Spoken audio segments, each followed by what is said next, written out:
Bonjour à tous, bienvenue pour ce nouveau numéro de En Peignoir, l'émission qui parcourt les stations thermales chaque semaine. Aujourd'hui, j'ai pris la direction de Vichy. Ça faisait longtemps que je voulais l'avoir dans l'émission. Il m'en donne l'occasion avec une exposition de ses toiles au Casino de Vichy jusqu'au 14 juin. Bonjour François Grolière. Bonjour Stéphane, je suis très content d'être sur ta chaîne de radio. Ben, moi aussi, vraiment content. Alors, on en plaisante souvent ensemble. Tu as plusieurs vies entre ton métier et tes différentes passions. Oui, la première, c'est la communication. J'ai une agence de communication.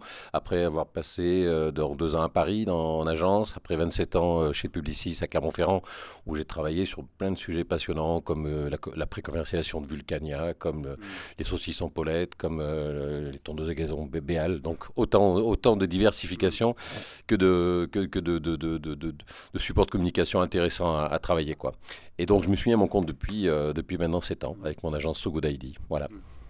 Et donc, la peinture, comment tu définirais ton style pour les auditeurs qui ne le connaissent pas encore?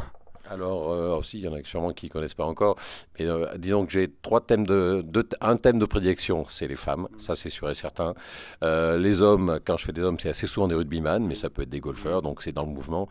Et puis les voitures, dernièrement, on m'a demandé de faire des Porsche à la Grolière, donc ça veut bien dire que j'ai un style un peu particulier. Le style dû justement à mon daltonisme, je suis daltonien, donc souvent très coloré et toujours je vais dire, dans la générosité, au moins des gestes, des formats et des couleurs. Alors, quel a été le déclic qui t'a conduit à te lancer dans les tableaux de Madone aux courbes très sensuelles? Eh ben, écoute, c'est l'amour de la gente féminine. Et je trouve qu'elles sont une source inépuisable de créativité. Et je prends un grand bonheur à les croquer, j'allais dire, en dessin. Et de façon bucolique, et, un petit peu érotique, exotique. Et toujours humoristique. Donc je prends un plaisir à les mener sur des terrains que j'aime bien, quoi. Souvent dans l'eau, souvent sur la plage, souvent dans la nature. Dans les termes, non, un jour? Dans les termes, oui, je pense en avoir fait. J'en ai fait des exotiques avec alors peut-être pas des peignoirs, mais comment ça s'appelle, des kimonos. Ah oui. Des kimonos. D'accord. Alors, tu exposes tes toiles partout en France, dans des salons d'art. Tu es très demandé.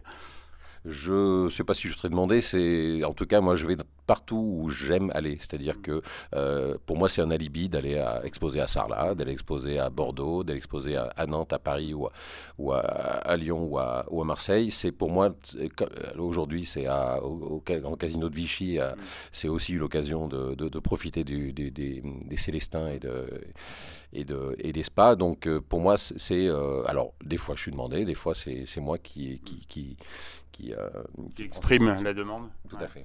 Alors, comment est arrivée cette opportunité d'exposer ici au Grand Casino de Vichy? Alors je pense que, alors j'ai déjà exposé au Casino de Roya, Mhm. donc c'est peut-être là. Et puis voilà, alors, je pense que le bouche à oreille marche bien. Euh, et Dieu sait si en communication, c'est une des meilleurs moyens de communication. Je pense que c'est le bouche à oreille, c'est des gens qui m'ont vu quelque part. Et puis donc la responsable du Grand Casino de Vichy m'a proposé cette exposition là, jusqu'au 19 juin, je crois. Ok, merci François Grolière. On va faire une petite pause musicale.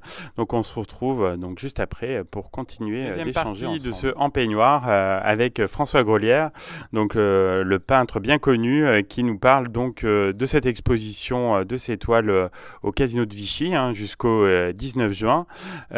François, qu'est-ce qu'on va retrouver donc dans cette exposition? C'est vos dernières toiles? Oui, tout à fait. Moi, moralement, je m'engage à avoir au moins une 10 à 15 nouvelles toiles d'un vernissage à l'autre, à savoir que je fais des vernissages tous les 2 ou 3 mois et je me fais à la fois le plaisir et l'engagement d'avoir toujours des nouvelles toiles sur les thématiques évidemment que je décide en espérant que ces toiles plaisent. Il existe beaucoup de produits dérivés maintenant de tes œuvres. Oui, donc je me fais aussi un plaisir à dériver, on va dire, des toiles. C'est-à-dire qu'on peut les retrouver sur des assiettes, sur des sets de table, sur des tasses, Les coussins. des coussins. Bien, merci Stéphane.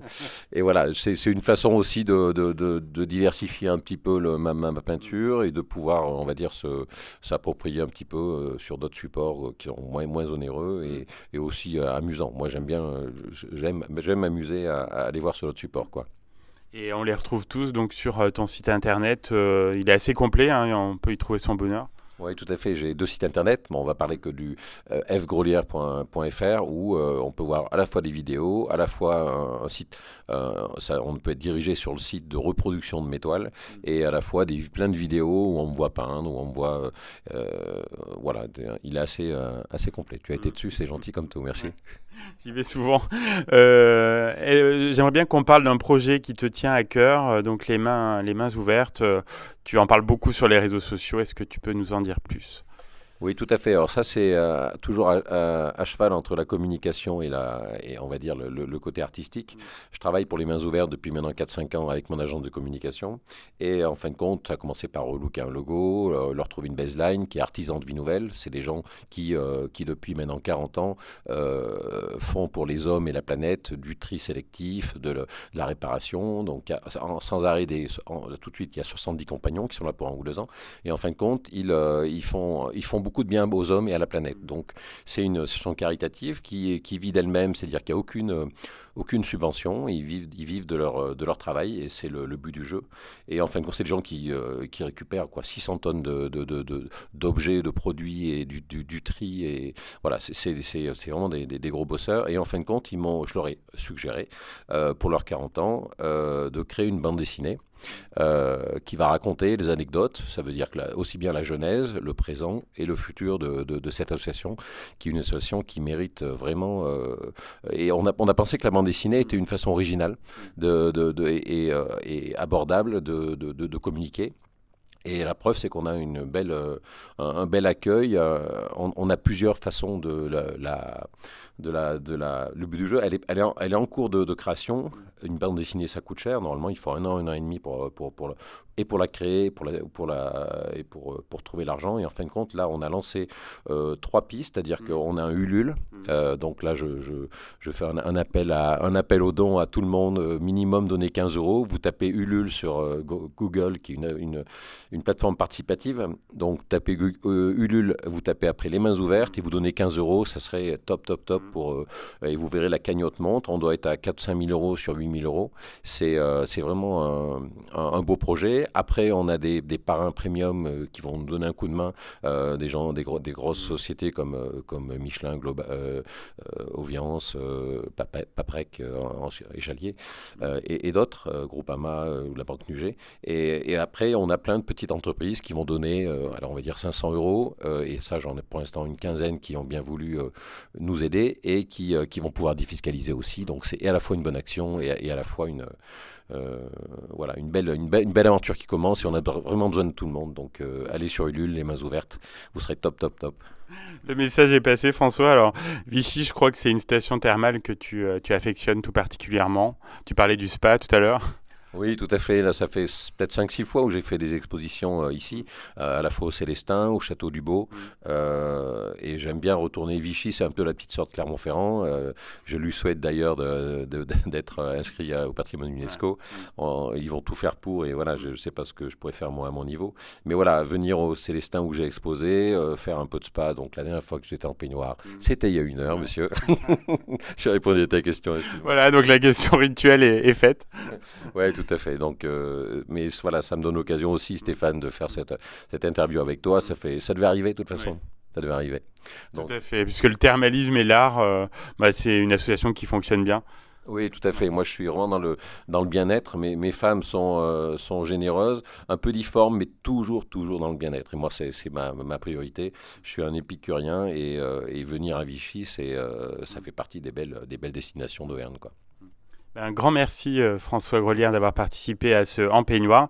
Je sais que tu écoutes régulièrement l'émission, donc c'était un double plaisir. À bientôt. Oui, je remercie Logos FM. Moi, je l'écoute sur ma moto et j'aime tout dessus. Merci beaucoup. Merci à Logos FM. Merci Stéphane. Merci encore.